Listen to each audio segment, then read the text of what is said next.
कोई भी व्यक्ति, आज इस हॉल में बैठा हुआ कोई भी व्यक्ति यदि अपने आप को सीखने के लिए थोड़ा सा तैयार कर ले, आज इस हॉल में बैठा हुआ कोई भी व्यक्ति यदि अपने आप को बदलने के लिए थोड़ा सा तैयार कर ले, तो ये मेरा वादा नहीं बल्कि दावा है कि आने वाले दिनों में बड़ी बड़ी कामयाबी आपके कदमों में होगी, आपके जीवन में। क्या करना है? थोड़ा सा बदलना है, थोड़ा सा सीखना है। कितना बड़ा टफ कार्य है, कितना कठिन कार्य है। We have to change something and we have to learn something. कितना, अरे थोड़ा सीख लो, थोड़ा बदल लो। अपने ईगो में रह के क्या मिल गया और आने वाले कल में भी क्या मिल पाएगा। मास्टर का बेटा हूं, मेरी मां टीचर रही है बिहार गवर्नमेंट में और मेरे पिता सेंट्रल गवर्नमेंट एम्प्लॉय रहे हैं। दोनों सरकारी नौकरी पेशा, माता पिता का मैं संतान। 1961 में मैं पैदा हुआ, 1961, मेरी उम्र जोड़ लो। और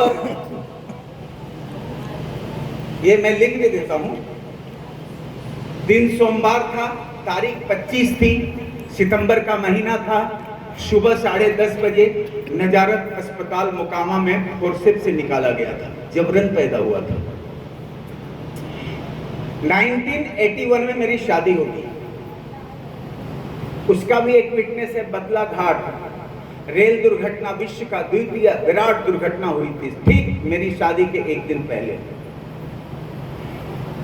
8 जून 1981 को मेरी शादी हो गई, वो भी लिख देता हूँ। शादी मेरी 1981, यानी 20 साल की उम्र में मेरी शादी हो गई। उन दिनों KRK स्कूल में पढ़ता था, मैट्रिक में हाफ पैंट पहन के जाता था, आज की डेट में नर्सरी वाले फुल पैंट पहन के जाते हैं। ये अंतर उन दिनों और आज के दिनों में। मेरी शादी का एक जिक्र मैं बताता हूँ। मेरी बहन ने मेरे कमरे में एक फोटो रखी, मैं 2 भाई 1 बहन। हाँ ना कहने से क्या फर्क पड़ेगा, गारंटी दो कि यदि मैं रिजेक्ट करूंगा तो शादी कैंसिल होगी, होगी नहीं तो औपचारिकता करने से क्या फायदा। क्योंकि मेरे को पता था कि बात बहुत आगे जा चुकी है, ये शादी होनी है। आजकल पिताजी अपने बच्चों की शादी ठीक करने से पहले डरते हैं कि कहीं बचवा से पूछ लो कोई एडवांस बुकिंग ना करके रखा हो। इतना कॉन्फिडेंट नहीं होता जितना उन दिनों हुआ करता था। यस और नो सर? यस। माहौल में बहुत बदलाव आया है। चलिए कोई बात नहीं, ये तो सृष्टि का वो परिवर्तन चक्र है, होता ही रहता है। 1984 में मेरे पिताजी ने मेरे को नौकरी देने की पहल की। 1984 में मेरे पिताजी रिटायर समय से पहले हो गए क्योंकि मैं बेटे को अपनी जॉब दे दूंगा। मैंने मना किया कि बाबूजी मेरे को नौकरी नहीं चाहिए, आप पूरी नौकरी कर लीजिए, मैं नौकरी वोकरी लेने वाला हूं नहीं। उन्होंने कहा बच्चा है, नौकरी कैसे नहीं लेगा बेटा, आने वाले दिनों में भगवान मिल सकते हैं लेकिन नौकरी नहीं मिलेगी। तू मेरा बेटा है, बाप की नौकरी कैसे नहीं लेगा। और उन्होंने प्रोसेस जारी रखा, सरकारी कार्रवाई, कागजी कार्रवाई जारी रखा। समझ लीजिए कि ज्वाइन करने के लिए मेरे को ले जाया जा रहा था ECL आसनसोल। मैं अकेला नहीं गया, अपनी माँ को साथ लेकर गया क्योंकि मेरी माँ एक पढ़ी लिखी शिक्षित महिला शिक्षिका थी और वो मेरी भावनाओं को समझती थी। मैंने साफ बोला था कि माँ रोटी कम पड़ गई है तुम्हारी, मैं नौकरी नहीं करना चाहता, मेरे को छोड़ दो। लेकिन वहां जाकर माँ ने मेरा साथ दिया कि जब ये नौकरी करना नहीं चाहता तो क्यों दे रहे, छोड़िए किसी और को दे दीजिए। तब मेरे बाबूजी ने बोला क्या कारण है नौकरी नहीं करेगा। मैंने बोला आप जितना भी प्यार से आज अपनी नौकरी दे दीजिए, आने वाले कल में जब नाराज होंगे तो ये कहने से भी नहीं चूकेंगे कि इस नालायक को अगर मैंने अपनी नौकरी ना दी होती तो ये भीख मांग रहा होता। मैं कुछ भी अपने पुरुषार्थ से हासिल करना चाहता हूं, किसी की दया पर जिंदगी नहीं जीना चाहता, इसलिए मैं नौकरी नहीं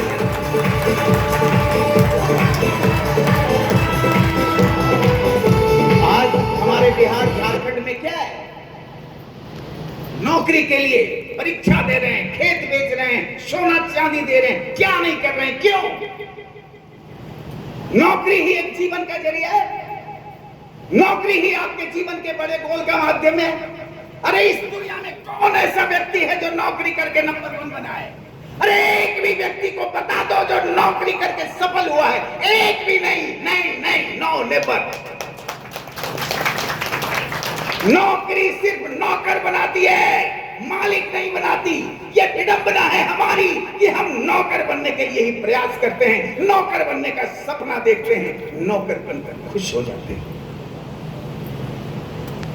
मालिक बनने की सोच रखने में कौन मना करता है हमें? मालिक बनने का प्रयास करने में कौन मना करता है? अरे इस दुनिया में मालिक बनने वाले लोग आसमान से नहीं गिरते, धरती से नहीं उपजते, मां की कोख से ही पैदा होकर मालिक बनते हैं। हम भी मां की कोख से ही पैदा होते हैं। अरे मालिक बनने वाला भी सोना चांदी लेकर पैदा नहीं होता, हम भी नौकर बनने की गारंटी लेकर पैदा नहीं होते। जब एक समान पैदा होकर कोई व्यक्ति मालिक बन सकता है तो उसी मां की कोख से हम पैदा होकर मालिक क्यों नहीं बन सकते यार? क्यों नहीं बन सकते?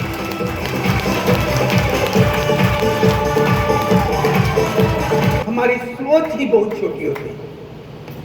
नौकर बन के सैलरी मिलेगी, पर मियां बीवी बच्चा जीवन जी, क्या कमाल है यार।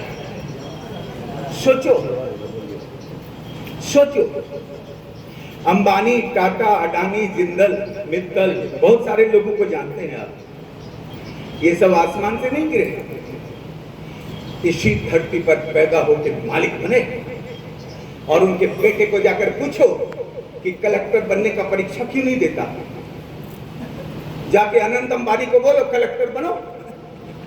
हाय हाय हाय, वो मालिक है, वो कलेक्टर नहीं बनेगा, क्योंकि कलेक्टर भी है तो वो नौकर है। हेलो, है या नहीं है? अरे भाई बड़ा नौकर है और क्या, क्लर्क छोटा नौकर, लेकिन अल्टीमेट है तो नौकर ही। इसका एक कारण मैं बताता हूं। हमारे घर में बच्चा पैदा होता है, पैदा होता नहीं तो पैदा होते ही पता चलता है क्या हुआ, लड़का हुआ, फिर थाली बजती है, मजा आता है, एकदम सभी खुश हो जाते हैं, मेरा बउआ, मेरा सोना, मेरा राजा, हाय हाय हाय। और उस बच्चे के कान में उसका बाप कहता है मेरा बेटा दरोगा बनेगा, उसका नाना कहता है मेरा बेटा कलेक्टर बनेगा। सब अपना सपना उस बच्चे के कान में ट्रांसफर करते, सब नौकरी बनने का सपना उसको देते रहे। और वो बुतरू बच्चा वो उसी माहौल में बड़ा होता जाता है, और फिर वो अपने अंदर एक कमिटमेंट लेता है कि मैं बड़ा होकर नौकर बनूंगा, यानी नौकरी करूंगा, दरोगा बनूंगा, कलेक्टर बनूंगा। वो घी के दिए जो जलते हैं, घी के लड्डू जो बांटे जाते हैं उसके जन्म के उत्सव पर, और उसके बाद उस दिन घी के दिए बन जलाए जाते हैं, घी के लड्डू बांटे जाते हैं जिस दिन वो बंदा अपनी कड़ी मेहनत या जैसे भी एक नौकरी हासिल करता है। जब वो लड़का नौकरी हासिल कर लेता है तो भी उस दिन उत्सव होता है उसके घर में, घी के दिए जलाए जाते हैं, घी के लड्डू उस दिन भी बांटे जाते हैं, सब लोग मस्ती करते हैं, एंजॉय करते हैं। और जिसको नौकरी प्राप्त हो चुकी होती है वो भी खुश होकर अपने ही हाथ से अपनी पीठ ठोकते हुए शाबाशी देता है कि वाह बेटा बिलोचन, तू नौकर बन गया, तू नौकर बन गया। हम नौकर बनकर खुश हो जाते हैं। यही हमारी गरीबी का मूल कारण है। अभी सर ने बोला ना, 4 करोड़ का मेरा टर्नओवर होता है, एक स्टाफ नहीं है, एक दुकान नहीं है, एक भी बिजली बिल नहीं लगता, कोई सिक्योरिटी का सवाल, क्योंकि वो मालिक है।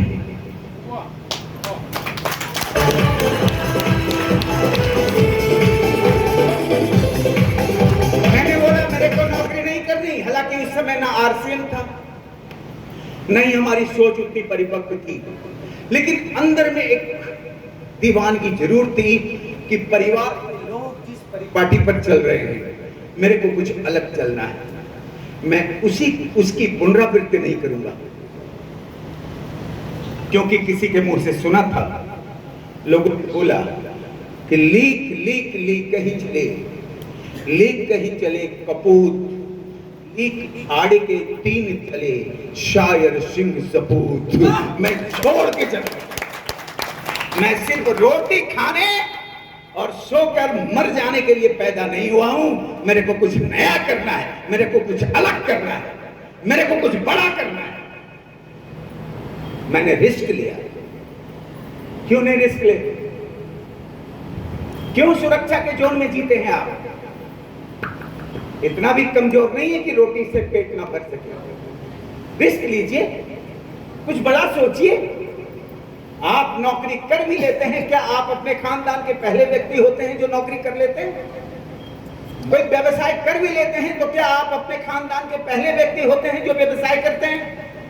लेकिन लिख लो, लिख लो, लिख लो, अगर आरसीएम का टेक्निकल अचीवर बनेंगे तो अपने खानदान के पहले व्यक्ति होंगे आप जो आरसीएम का टेक्निकल होगा।